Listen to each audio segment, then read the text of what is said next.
by James Gleick. First of all, why might this book be of interest? I think that the subject of chaos is very pertinent.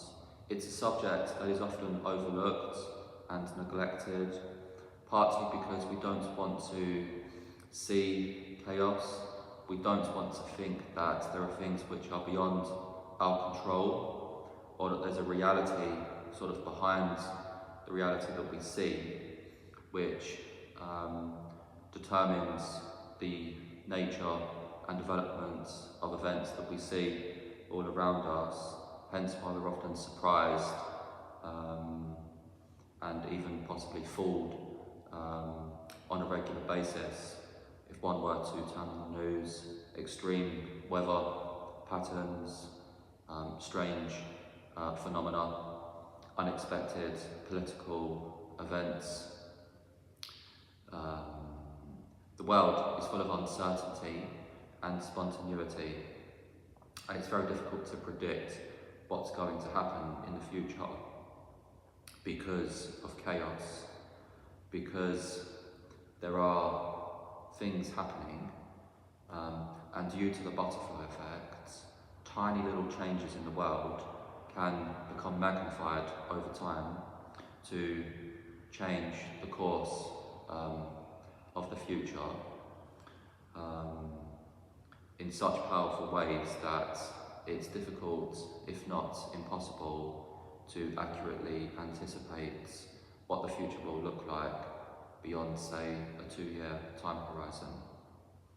One person who really studied this and became aware of this was the meteorologist Lorenz. Lorenz was a mathematician, and in the 1960s he began studying the weather, and using the computers of those days, which were very slow by today's standards, they weren't powerful at all. But he used a program, and he looked at a number of factors, a number of determinants, in order to try to forecast the weather accurately. I think there were around 8 factors which he looked at. So the temperature being probably the most obvious, but wind's direction, the strength of the wind, precipitation in various parts of the world. And he collected all of this data, and when he fed it into the computer, he discovered quite a strange phenomenon, which later became known as the butterfly effect. And so what happened was that he inputted lots of data and then waited for the computer to generate a weather forecast. The program used certain formulae to generate forecasts. But he discovered that if any one of the factors was changed, even by a tiny amount, we're talking to the 5th decimal place. So what happened was he printed out the data, and when it was printed out, the numbers were rounded off to the nearest whole number, such that, a number, for example, 2.148763 would become, he just inputted 2.145. So he rounded up the numbers because on the printout, it didn't give the entire number. It just abbreviated it, shortened it. So when he inputted the abbreviated data, over time, the weather forecast completely changed. So started off roughly the same, more or less. Then over time, the 2 predictions deviated and eventually became independent, of no relationship to each other at all. And this is due to the butterfly effect. So the idea is that there was a paper, I think it was Lorenz that wrote it, does the flapping of a butterfly's wings cause a tornado in Texas? And what he discovered was that if one were to change just one of these little factors by a minuscule amount, it could produce a completely different weather forecast. So there is actually a graph in the book. This book is quite heavy. If you do decide to read it, I would strongly suggest finding a quiet place to read it, and to read it quite slowly, because it's one of those books that takes quite some digesting. It's quite dense and does really require some serious thought in order to fully appreciate the complexity of the subject matter and the implications in the real world, and how you can use an understanding of chaos and of chaos theory to better understand the nature of reality, and to make better decisions, and to plan in more effective ways, which considers the possibility that there's a hidden world behind the veil, if you will, behind the curtain, that's working away, which makes it difficult to plan with any degree of certainty, particularly over the long term. And you know, the world is very messy. I often think that, you know, it's quite known that good chess players, or being good at chess, doesn't tend to translate very well into real life in terms of strategizing and planning. It's quite well known that people that are good at chess, it doesn't necessarily mean they're going to be good at, say, politics in the real world, because the real world is infinitely more complex. The world isn't divided into neat, tidy boxes of equal size and of pieces that move in discrete shapes. The world is full of asymmetries, strange, peculiar quirks. The environment is full of non-linearities, which this book goes into. If you want to understand all of these concepts, this would be an excellent starting point, because the author has chronicled the development of chaos theory from Lorenz, looking at weather patterns and seeing how changing just a few of the initial conditions cascades into completely different outcomes, which become more divergent over time. So let me just show you this graph. So he discovers that if you change just a few of the variables over time, you get two lines which become increasingly separated and increasingly different. And in a sense, this is the definition of chaos. The definition of chaos is sensitivity to initial conditions. So there is a classic example of a double pendulum, and you can go on YouTube and find videos of double pendulums swinging. Depending on where you start the pendulum and let go, if you do it with two pendulums and you think that you're dropping them at the same place, they'll swing, they'll start by more or less moving in tandem, but then the tiny little difference in their starting point over time will be revealed, because the behaviour will be completely different after, say, 20 or 30 seconds of the oscillator, of the pendulum oscillating and swinging, and the behaviour will become chaotic. So chaotic is where the behaviour is very difficult to predict, because it's determined by factors which, if changed by very small amounts over time, can lead to very divergent outcomes. So the question can a butterfly influence the weather? Because the idea is that the butterfly flapping the wings will cause tiny ripples, tiny variations in pressure, in air pressure, which over time could affect the air around the butterfly's wings, the currents of air. And the question is, could this cascade? Seems illogical, seems nonsensical, but when one considers, quantum mechanics and the universe at large, the world is very strange.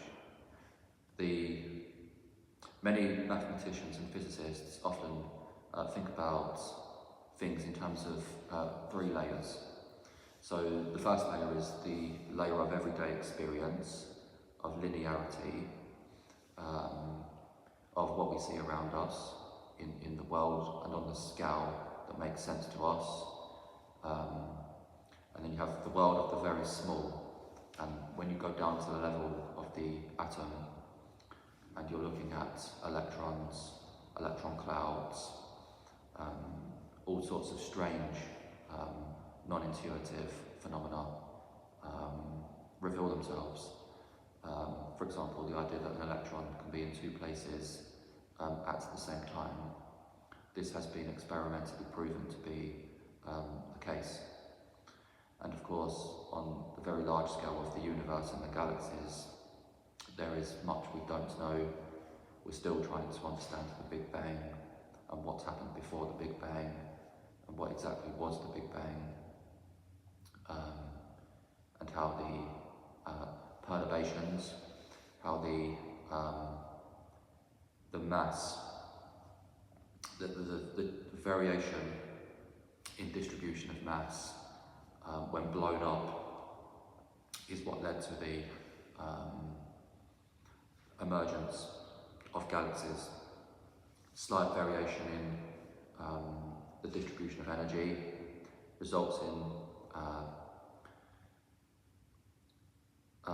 the mass being distributed non-uniformly, and in gravity exaggerating and exacerbating those minor fluctuations in distribution of energy and mass at the very start. There is another interesting reason why this idea of a butterfly flapping its wings and that leading to influence the development of a tornado, why that's called the butterfly effect, and that what the development of computers allowed mathematicians and physicists to do is to create graphs and shapes, because obviously a computer can process a huge amount of data, and so the advent of computing and of the rapid development of computer processing power enabled mathematicians like Mandelbrot to create his famous images where you have infinite complexity. Just to show you what that looks like, we are going off on a slightly different tangent. This is a bit later on in the book, but I think it's worth just taking a look at some of these beautiful images. So Mandelbrot is famous for his Mandelbrot sets, and it never ends. If you zoom into that picture, you'll find the same image repeating over and over again. This is actually called a fractal, and it's a depiction of infinity. And Mandelbrot, French mathematician, discovered these images and wrote about them in the 1970s. But going back to the butterfly effect, what Lorentz also did, so after studying weather patterns, he began to look more closely at chaos and to study it and to try to understand it and plot it on graphs. And he came up with an experiment where you have a number of buckets of water and they rotate clockwise and anti-clockwise as water is poured in from the top, causing the device to rotate in one direction or the other. And he plotted the behaviour of this spinning wheel. So you turn a tap on at the top, water flows down, and the weight of the water pushes down on the buckets and that causes movements. But the water can spill onto the other buckets, and so it's a chaotic system. And you get completely different behaviour depending on how much water you let pour in from the tap, or the starting point of the buckets. And of course, there would be external factors there as well, possibly over a long period of time. Even something as innocuous as the temperature of the room could affect the amount of friction within the system, and so say maybe after a couple of hours, even tiny fluctuations in room temperature could affect the behaviour of the motion of these buckets going in one way or the other. But he plotted the behaviour of these buckets, and he found that this is called the attractor, and it's called a strange attractor. So one circle shows the motion clockwise, and the other circle shows the motion anti-clockwise. And what he discovered was that the motion never repeats itself. And this is why it's infinite, and why it leads to the beautiful pictures that Mandelbrot, the fractal images that Mandelbrot produced, because you get these infinities. The lines never merge. If they were to, then the motion is going to repeat, because ultimately things are determined by causality. So if things repeat, if things line up, then they're going to follow the same course of action if all of the determinants are the same. But of course they never are, because with temperature, for example, you could go to a crazy number of decimal places. A really interesting question this book asks is, what is the length of the coast of Britain? And you might think to yourself, well, we know that, we've got Google Maps, we can just type into Google, what's the length of the coast of Britain? But this question is not as obvious and as easy as it seems. In fact, it's impossible to answer, because if you were to go to the coast of Britain, what is the coast? Does it include the beach? Does it include the sand on the beach? At what point does the coast become the sea? What are you using to measure the coast of Britain? Because if you go into the tiny parts of it, you'll find that there's lots of cracks. And there's, if you were to look at the cliffs, for example, are you going to zoom into those cliffs and see every little nook and cranny and follow precisely to the millimetre, the exact length of Britain? And what about if you were to put it under a microscope and you've got all the tiny little variations,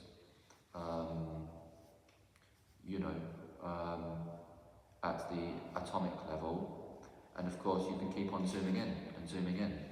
So in fact, one cannot say how long the coast of Britain is, because it depends almost entirely on the size of the ruler that you're using to measure. In everyday experience, going back to the idea that there's three worlds, the one of everyday experience, we would just maybe use centimetres and just say, okay, well that's a centimetre, that's a centimetre, that's a centimetre, and you'll just ignore, if there's a strange crack, there's a strange, it's not a straight line. Things aren't a straight line in reality. You'll just ignore those and say, well, they don't really matter, as long as we know roughly how long it's going to take to drive from A to B or walk from A to B, then the measurement is good enough. But the book is talking about the sort of true nature of reality, and how things are much more complex than they seem. So this graph, it looks like the wings of a butterfly. Is absolutely beautiful pattern, and the lines never meet up. and it's called the attractor because although the behaviour is chaotic, that is to say, it's almost indeterminable, you can't predict with any degree of accuracy the behaviour because calculating it requires precision, which we simply don't have the tools to measure. It would require an infinite amount of precision. And so, but nonetheless, the behaviour oscillates around a focal point, around an attractor. So it doesn't wildly fluctuate randomly. There's a difference between randomness and chaos. Randomness is just no sense of causality or no sense of predictability. But this is creating a shape. You can see some order there.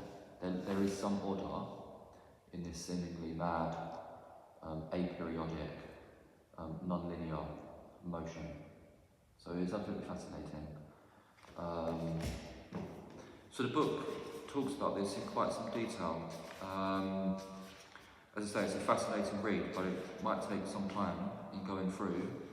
And what you can do, and what probably I'll recommend, is going to YouTube and supplementing much of this material by watching videos online, because you can see many of the experiments James Gleick talks about in this book, and many graphic displays which demonstrate how tiny fluctuations in variables in a particular environment lead to dramatically different behaviour over time. And it's absolutely fascinating because it seems to me that chaos is all around us, and developing a better understanding of it will just help us to make better decisions, better planning, and have a sort of better, more realistic view of how things are likely to progress or deteriorate because of the strange nature of reality to spontaneously erupt and produce phenomena completely unforeseeable. So I'll leave that one with you. Do check it out. It's an amazing book. You can pick it up on Amazon or any good bookstores near you. Thank you for watching.